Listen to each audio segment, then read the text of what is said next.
What's up, guys? Welcome back to another build video, and what we're looking at here is my second build in the Be Quiet Dark Base 700. And if you guys have been following me, you'll recognize that there's a lot of similarities in this build to the previous one that I did in the Dark Base 700. Last year, Be Quiet sent this case over to me for a project, and it was a really nice build. Unfortunately, I needed a lot of the components to do a new build, so it was kind of disassembled. Didn't really have a very long lifespan, but I really liked the build a lot.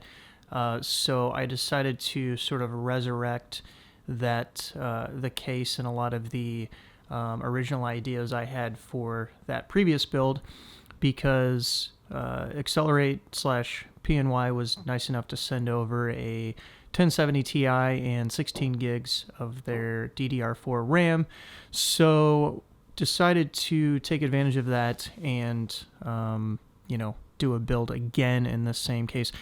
If you'd seen the previous build, you'd know I really love building in this case. I think it's probably one of the best cases on the market as far as a mid-sized tower goes. It's a little on the larger size, but this thing's built like a tank.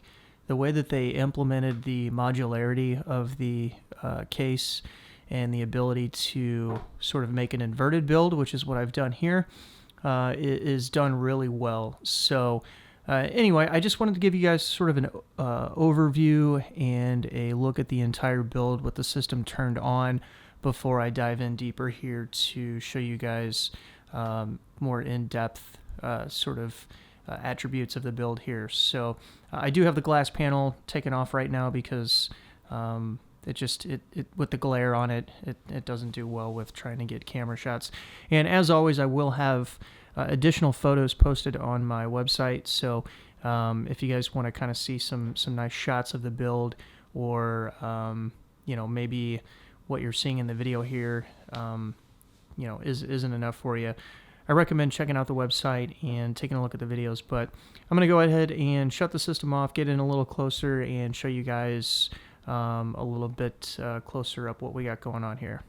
Alright guys, so sorry if it's a little washed out or you're seeing some reflections here. I want to make sure it's bright enough to show off everything inside the case. But anyway, I think probably one of the most striking features of this build, which is carried over from the previous build in this case, is the way that I routed the cables here and the way that I did the sleeving, which I guess you can call sort of a two-tone, where it's one color on the outside and then a different color on the inside. So I haven't really seen this much. I don't know how many other builds out there have sort of done this with their sleeving, but I think it's a really nice feature of this build, and I decided to go ahead and take inspiration from the way that these cables are curved.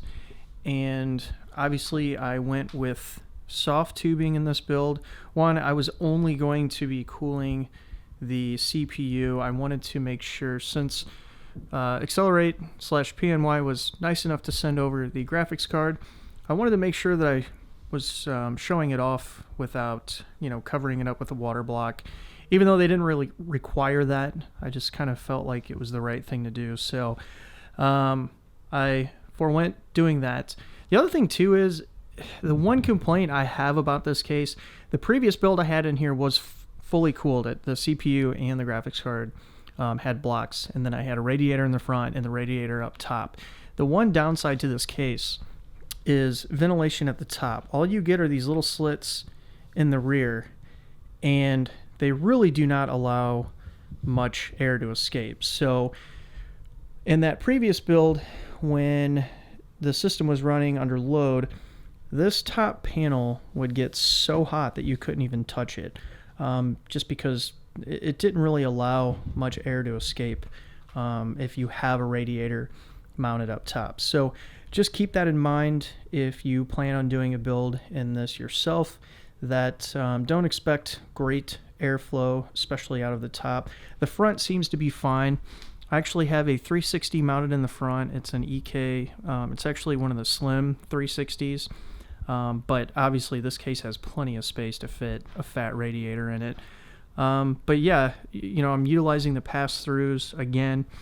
This is a piece of acrylic that I used to more or less skin over the top of what normally would be here. I had to make some cuts in the basement section, but I'll give you guys a look at that when I flip the case around and open up the back side of it. But I guess to give an overview of the build, it's a Maximus 9 Hero with a 7700K, 16 gigs of PNY Anarchy DDR4 RAM, the 1070 Ti. I've got a 950 Pro M.2 SSD, and then I have a 500 gig Samsung 2.5-inch SSD in the back for games and whatnot. And aside from that, it's pretty straightforward. The way the radiator is mounted here is I've got a pass-through at the bottom, and then there's an acrylic panel mounted up top here. The bracket that you would normally mount the radiator to, I've just attached a panel, and then I've got a pass-through there as well, which is where the fill port is for the reservoir. So the reservoir feeds the pump down below. The pump feeds the radiator. From the radiator, it comes up to this pass-through here into the CPU block, and then back into the reservoir. So very simple loop.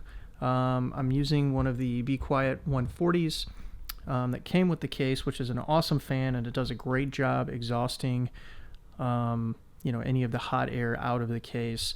I didn't even mess with putting any fans up top because the ventilation is so bad up there. And then I used the Cooler Master vertical mount bracket. I like this one because instead of using the brackets that are built into the case, this way I can set it back away from the glass, and there's going to be a lot more room for the card to breathe instead of being pressed, so close to the glass.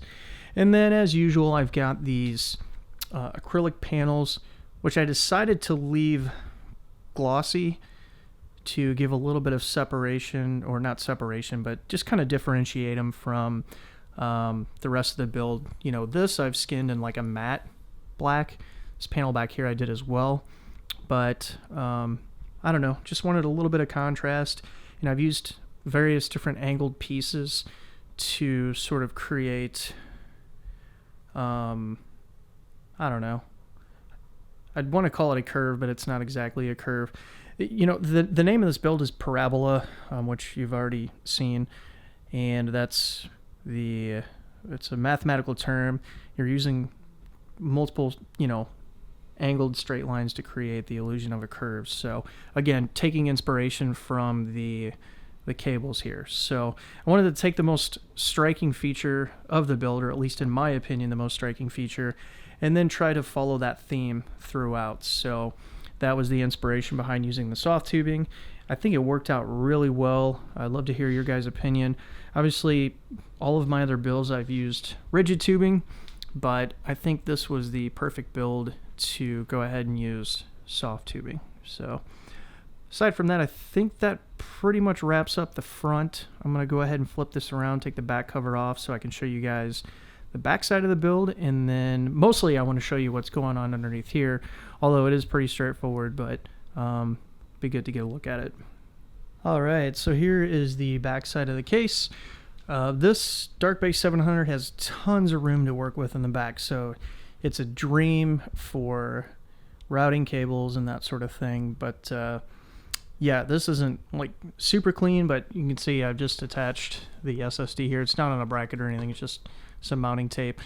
Funny enough, I was not able to use the built-in fan splitter because the three 120s that I have in the front, I had actually already cut down the lengths of the fan cables for a previous build, so they would not reach all the way to here, so I just used a different fan splitter. So, but I've used this one in the past, it works great. So I did have to leave it in here though, because it also controls the LEDs in the front panel. So that's why I've got the 3 different SATA connections for the various different components in there. And then, as you can see, I've got D5 pump down here. I've got my drain valve that's coming off of the radiator here. You can see how the pump feeds the radiator, and radiator comes back out, and then behind the cables here it goes up to that other pass-through that I talked about in the front. But yeah, still not that there's a whole lot going on with this build, but there's still so much room to work with. I mean, I love how tall this basement section is, because you can comfortably fit not only the D5 pump, but there's enough room for additional fittings for what I needed to do. So it just worked out really well in this case. So again, just to reiterate, I love this case. I love working in it.